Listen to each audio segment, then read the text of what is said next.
suddenly they want to stop it and they say, no, I don't want this anymore. I want to stop the mind. I want to switch off now. It thinks too much.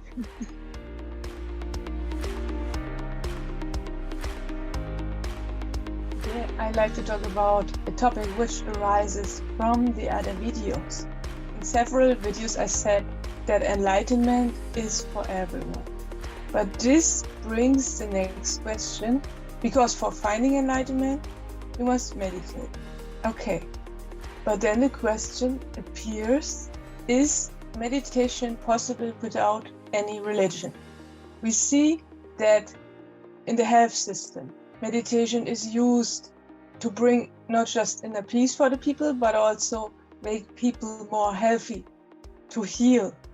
And it is used for other stuff too, for relaxation, for students, for learning. And this is in most cases without any religion. So meditation is taken out of the religions.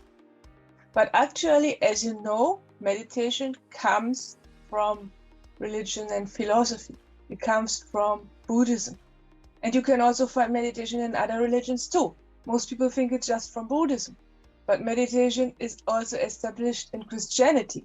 Not just because today, and it is not that you say they have taken it from Buddhism and implemented it in Christianity. That's wrong. It has been there in the medieval. You can see it especially at the mysticals. They have described it a lot. But in Christianity, meditation from the word means more something like a mantra when you say the verse again and again. And this is kind of a mantra, and that they named meditation. But what we mean with meditation to clear the mind and make you empty is named contemplation in Christianity. But it's the same like what meditation is called in Buddhism and in the health system and everywhere else. So it is established in Christianity in two different cases. But how can we take it out? I ask the question, is it ethical to take it out from religions?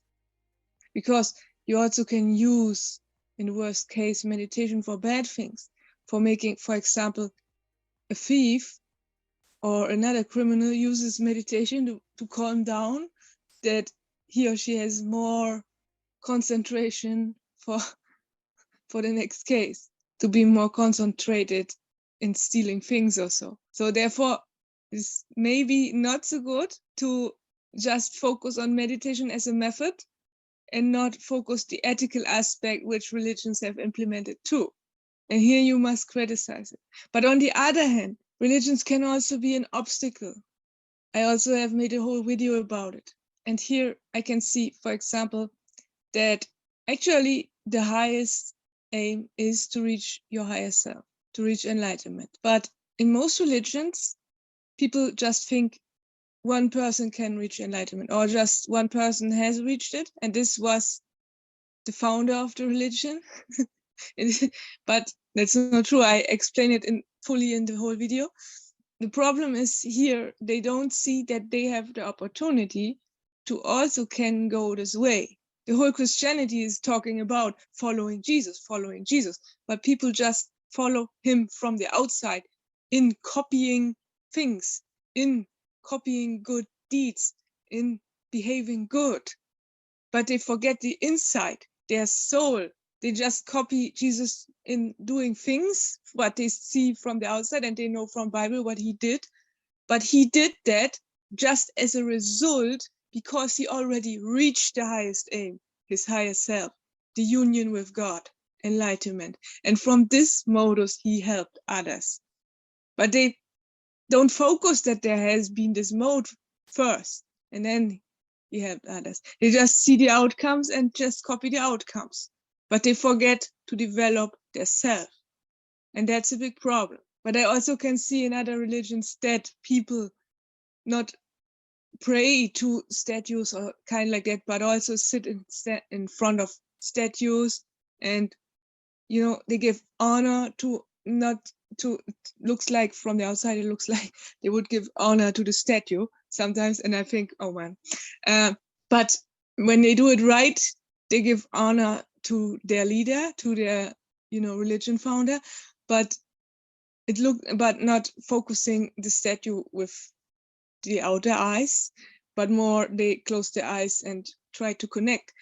That's the better way. But even then, when you just focus on giving honor when you just focus on honor a person which has lived 2000 years ago or so, I think that's not the real target.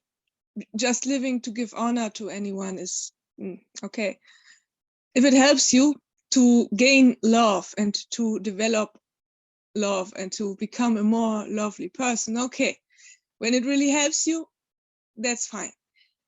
But at the end, to really reach the highest aims, there's a blockade that you just wait for a messiah which comes, or if you just wait for anyone who comes and brings something to you. And you don't give effort in developing yourself. You just give effort in helping people on the outside, but you don't give yourself the love in the inside. You don't find first the love in the inside. And that's the problem. And that's the blockade, what I can see at religions. But you can see it in more detail in this video. What's meditation about and why can we use it? Meditation is about switching off the mind. It's about becoming a status of inner peace. So what people try to reach with meditation is a good aim. Other people try the same, even people they don't know about any meditation, they always want to switch off their mind. And that's a good aim. Even the poorest man sitting on a street and having nothing, just striving for getting alcohol. But why? You want to switch off the mind, which is always sad because he has nothing, and other people too, the working people have the same problem. They are also striving for switching off the mind. On the one hand, it's split it, the problem. On the one hand, they love their mind. They are so involved and they love knowledge and they love to fill it up with knowledge from the outside. They fill it up through learning. They love to give our children more and more exercises, more and more tasks. They have to learn this and they have to learn that. And from generation to generation, there is more stuff at school and they have to learn more and more and more and fill up their head just with knowledge. So they love their mind on the one hand. But on the other hand, the mind is, filled up with knowledge and it's always thinking and thinking and thinking. And when people grow older, suddenly they want to stop it and they say, no, I don't want this anymore. I want to stop the mind. I want to switch off now. It thinks too much. And if they don't find meditation, then they also take alcohol like the poor man on the street. And if they don't find meditation, then they also then they find other solutions. They flee in video games or they flee in social stuff, when they go to friends just to be recognized, to get more recognition, to take center stage, to say, hey, I'm here, I'm cool. And, this is also running away from their truth. Or they have other addictions.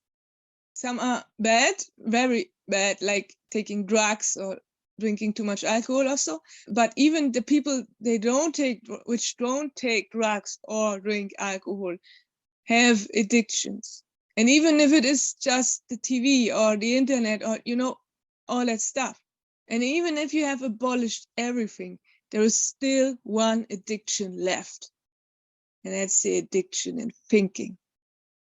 Even if you are alone and love to be alone and love to switch off the social media and the TV and the internet, and you have silence at home, outer silence, but the inner silence is still hard to reach.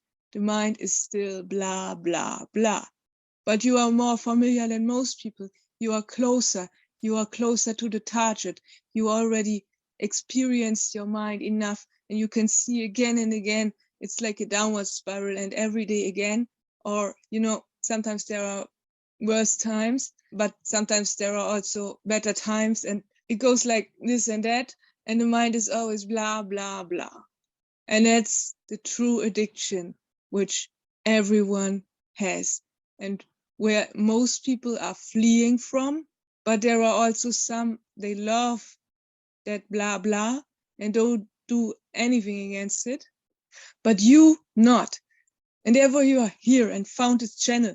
That's not a coincidence that you have found it. Here you can find right meditation methods. Here you can find what are obstacles in meditation and how you can handle it. And here you can find which are obstacles in religions. We talked about it. And to answer the question, yes, there are obstacles in religion. And it doesn't matter if you are a religious person to reach enlightenment or to meditate. You can do it. And it's not an unethical thing when they use it in the medical system. I want to say religions limited meditation because they also use meditation in most cases just as a method to do it, to reach inner peace. And most people don't focus the highest targets, like finding your higher self. And so meditation is just a method to, calm down. And so, but you should never forget the highest target. And in medical systems too now, they also focus any high targets. They just take meditation for inner peace.